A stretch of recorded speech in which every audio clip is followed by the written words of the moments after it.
کوشر عبرانی زبان کا لفظ ہے، کوشر عبرانی زبان کا لفظ ہے، اور کوشر کا سائن ہے، یا آپ یوں کہیں کہ کوشر پروڈکٹ جو ہوتی ہیں ان کے اوپر ایک سائن بنا ہوا ہوتا ہے، کے اور 2 کومے اوپر، یہ کوشر کا سائن ہے۔ کسی بھی پروڈکٹ کے اوپر اگر یہ سائن موجود ہو تو اس کا مطلب یہ ہے کہ یہ کوشر پروڈکٹ ہے۔ اور کوشر جو ہے وہ اہل کتاب کے ہاں حلال کا مترادف ہے۔ ہم جسے حلال کہتے ہیں وہ اسے کوشر سے تعبیر کرتے ہیں۔ ہم جسے حلال کہتے ہیں اہل کتاب یہود و نصارہ اسے کوشر سے تعبیر کرتے ہیں۔ پھر جہاں تک اس بات کا تعلق ہے کہ کوشر پروڈکٹ جو ہیں یا اہل کتاب کا ذبیحہ جو ہے وہ حلال ہے یا حرام، تو اس سے متعلق وہی ضابطہ ہے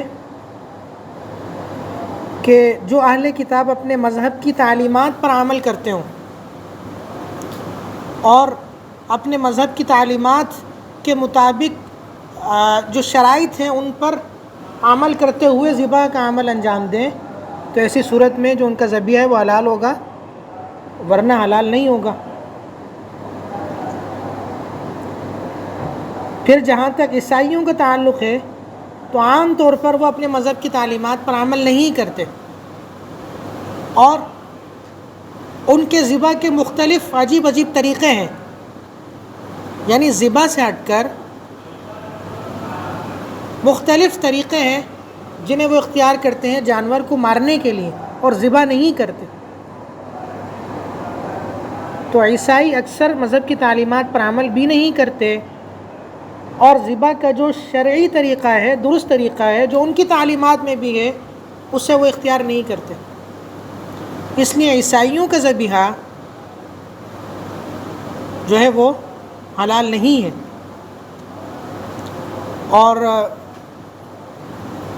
یہودی جو ہیں ان کے ہاں افراط و تفریط بہت زیادہ ہے،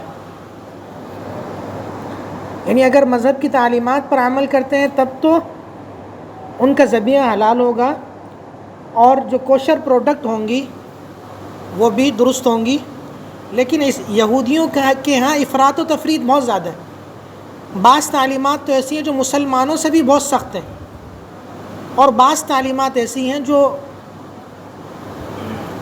جن میں جو ہمارے خلاف ہیں، اور جن میں ہمارے جو ضابطے ہیں شریعت کے ان کا خیال نہیں رکھا جاتا۔ جو تعلیمات بہت سخت ہیں ان میں مثلاً کہ یہودیوں کے ہاں جانوروں کی جو مختلف اعضاء کی چربی ہے یہ ان کے مذہب میں حرام ہے، مسلمانوں کے یہاں حلال ہے۔ جو جانور کی چربی ہے چاہے کسی بھی عضو سے اس کا تعلق ہے وہ حلال ہے۔ اسی طرح یہودیوں کے ہاں جو جانور کے دھڑ میں موجود جو عصبیں ہیں وہ حرام ہیں۔ عصبیں یہ سمجھیں کہ ہڈیوں کے اندر سفید لکیر سی ہوتی ہے، ایک پٹی سی ہوتی ہے، غالباً اسے عصبے سے تعبیر کیا جاتا ہے۔ تو یہودیوں کے ہاں وہ حرام ہے، جبکہ مسلمانوں کے ہاں حلال ہے۔ اسی طریقے سے یہودیوں کے ہاں دودھ اور گوشت کو باہم ملانا یہ بھی حرام ہے۔ کوئی ایسی چیز جس میں دودھ اور گوشت کو ملایا گیا ہو وہ ان کے مذہب میں جائز نہیں۔ اور اسی طرح مٹی کا برتن یا چینی کا برتن اگر غیر کوشر کو پکانے کے لیے استعمال ہوا تو یہودیوں کے ہاں وہ برتن کبھی بھی پاک نہیں ہو سکتا، اگرچہ اسے کتنی ہی دفعہ دھو لیا جائے۔ اور جو دیگر برتن ہیں، دیگر دھات سے بنے ہوئے جو برتن ہیں، ان میں اگر غیر کوشر کو پکایا جائے تو ایسی صورت میں اگر اچھی طریقے سے ان کو دھویا جائے تو ان کا استعمال جائز ہوگا، ورنہ ان کا استعمال بھی جائز نہیں ہوگا۔ یعنی ان کے مذہب میں اس قسم کی سختیاں موجود ہیں،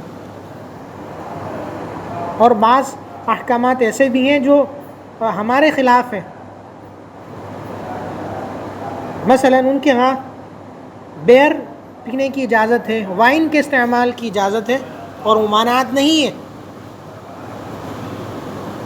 اسی طرح جیلیٹن کے مسئلے میں اور رینٹ سے متعلق بھی جو کوشر قوانین ہیں وہ ذرا مختلف ہیں، اور اسی طرح یہودیوں کے ہاں پودوں اور سبزیوں پر بھی مختلف پابندیاں ہیں۔ تو بتانے کا مقصد یہ ہے کہ کوشر جو حلال کا مترادف ہے، اور کوشر اس گوشت کو کہا جاتا ہے جو کسی جانور کو ذبح کر کے حاصل کیا جائے، اس پر حکم لگتا ہے نا، حلال ہے یا حرام ہے۔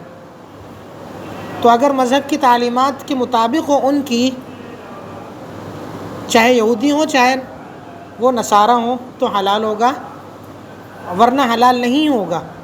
اور یہودیوں کے ہاں اکثر مذہب کی تعلیمات پر عمل نہیں کیا جاتا، عیسائیوں کے ہاں، اور یہودیوں کے ہاں بھی کھانے پینے سے متعلق جو مذہب کی تعلیمات ہیں ان میں بہت زیادہ افراط و تفریط ہے۔ کچھ تعلیمات ہمارے خلاف ہیں اور ہم سے بھی سخت ہیں، اور کچھ تعلیمات ایسی ہیں جو